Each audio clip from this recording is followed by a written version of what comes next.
Halo teman-teman, Assalamualaikum warahmatullahi wabarakatuh. Hari ini dapur Bunda Siska mau membuat kacang telur buat hari raya teman-teman. Jajanan ini sangat laris manis sekali di rumah dapur Bunda Siska. Selalu buat rebutan, katanya rasanya yang sangat enak, renyah, gurih dan kokoh teman-teman. Selain buat isian toples, kacang telur ini bisa juga buat ide jualan di waktu bulan Ramadan maupun tidak bulan Ramadan. Ini cocok sekali ya teman-teman. Kalau kalian penasaran bagaimana cara membuatnya supaya kacang ini renyah dan tidak melempem, silahkan simak videonya sampai selesai supaya nanti kalian tidak ketinggalan trik dan caranya dari dapur Bunda Siska.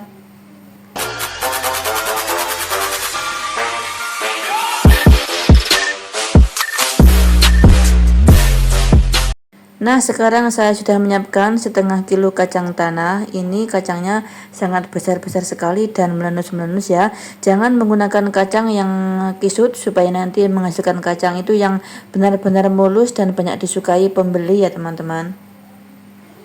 Ini bahan lainnya gula pasir 130 gram, nanti saya blender, 1 butir telur ayam yang besar, kemudian 1 sendok teh margarin, ini saya tidak mencairkan ya. Kemudian ini setengah vanili bubuk supaya kacangnya nanti wangi. Tepung terigu saya menggunakan secukupnya saja. Biasanya kalau 1 kilo kacang itu saya menggunakan sekitar 500 sampai 600 gram ya. Ini gulanya sudah saya blender supaya nanti mudah untuk tercampur dengan bahan lainnya. Kemudian ini vanili bubuk saya taruh separuh. Kita aduk sebentar supaya tercampur dulu. Kemudian kita pecahkan telur. Ini telurnya besar ya teman-teman. Kemudian kita masukkan margarinnya. Ini margarinnya perlu juga dicarikan dulu ya. Kemudian kita aduk dulu menggunakan sendok supaya nanti mudah tercampur dulu ya. Soalnya kalau langsung menggunakan whisker terkadang itu susah teman-teman. Oh ya teman-teman, trik membuat kacang telur itu supaya renyah adalah triknya ada margarinnya. Tapi jangan salah, kalau margarin itu terlalu banyak, itu bisa mengakibatkan telur kacang itu kulitnya retak. Renyah, maksudnya kerenyahan, dan ini kulitnya itu hancur ya teman-teman. Nah, kemudian kita kocok menggunakan whisker sampai tercampur semuanya dan tidak bergerindil margarinnya alias berubah warna ya teman-teman. Begitu juga kalau gulanya pasir itu kebanyakan, bisa juga mengakibatkan kulit kacang kulit rontok ya teman-teman. Jadi resepnya itu harus pas.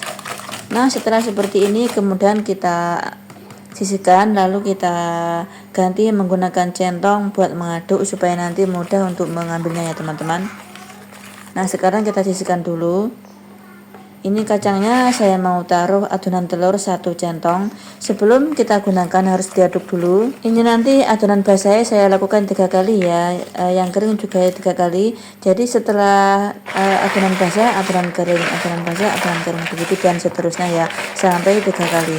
Nah, sekarang kita aduk sampai semua tercampur merata supaya nanti kalau ditaruh tepung terigu itu semua bisa menempel teman-teman. Nah, ini sudah tercampur semuanya ya teman-teman, semua sudah basah. Kemudian ini kita sisihkan dulu, lalu kita mau taruh tepung terigu di tampah seperti ini ya.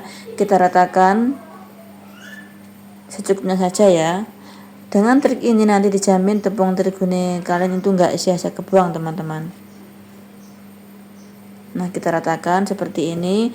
Kemudian kacangnya nanti kita taruh di sini juga, lalu kita interi ya teman-teman. Bagi bunda-bunda yang tidak bisa menginteri, jangan khawatir, boleh juga menggunakan spatula dibalik-balik begitu ya. Pokoknya sangat mudah banget teman-teman, nggak harus diinteri ya. Saya pun ini masih belajar teman-teman, menginteri itu sebetulnya kata mami saya nggak seperti ini ya. Tapi menurut saya ini sudah oke sih. Kemudian kita lihat ada yang menempel atau tidak. Kalau ada yang menempel kita harus pisah-pisahkan, tapi biasanya kalau adonan yang pertama itu enggak ada yang menempel teman-teman, kecuali adonan yang kedua, yang ketiga itu biasanya banyak yang menempel. Tapi kita harus pisah-pisahkan dulu ya. Misahkan itu sangat mudah banget teman-teman, enggak susah kok.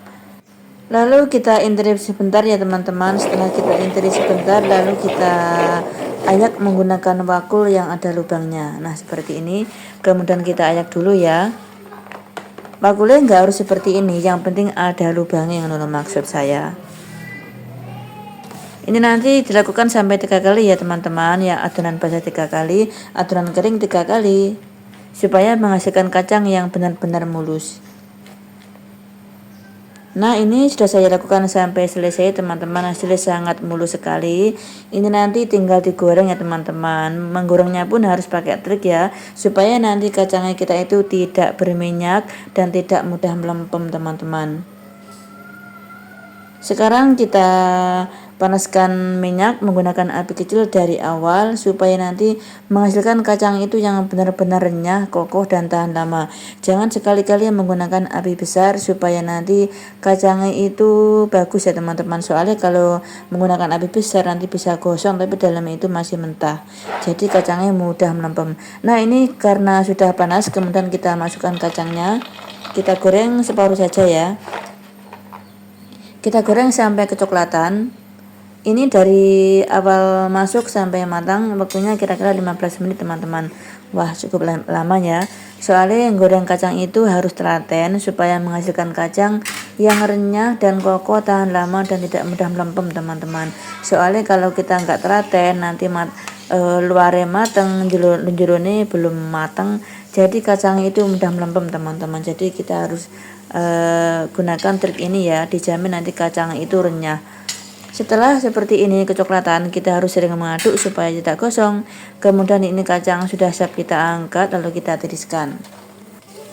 Ini nanti setelah saya saring, kemudian saya tiriskan yang benar-benar tiris, supaya tidak menghasilkan kacang yang berminyak ya teman-teman. Kacangnya benar-benar garing, karena kalau benar-benar garing dijamin nggak mudah melempem ya teman-teman. Trik ini sangat manjur sekali. Kalau kalian nggak percaya, pokoknya kalian wajib mencoba, karena kalau nggak mencoba tidak tahu bagaimana hasilnya ya teman-teman. Nah, setelah seperti ini kemudian kita goreng sampai selesai, lalu kita taruh di loyang yang ada kertas minyaknya, supaya nanti minyaknya itu meresap lagi ya teman-teman. Nah, seperti ini kita goreng 2 kali tadi ya. Setelah itu tunggu sampai dingin. Nah, nanti setelah dingin kita taruh di toples ya teman-teman. Soalnya ini buat hari raya ya teman-teman, boleh juga buat ide jualan. Nah, ini cuma jadi 2 saja teman-teman, cuma 2 toples. Ini sangat renyah sekali teman-teman. Pokoknya kalian wajib mencoba ya, trik ini dijamin sukses. Nah, cukup sampai di sini dulu video dapur Bunda Siska. Terima kasih yang sudah menonton sampai selesai. Semoga bermanfaat dan semoga nanti kalian suka dengan resep dapur Bunda Siska selanjutnya. Wassalamualaikum warahmatullahi wabarakatuh.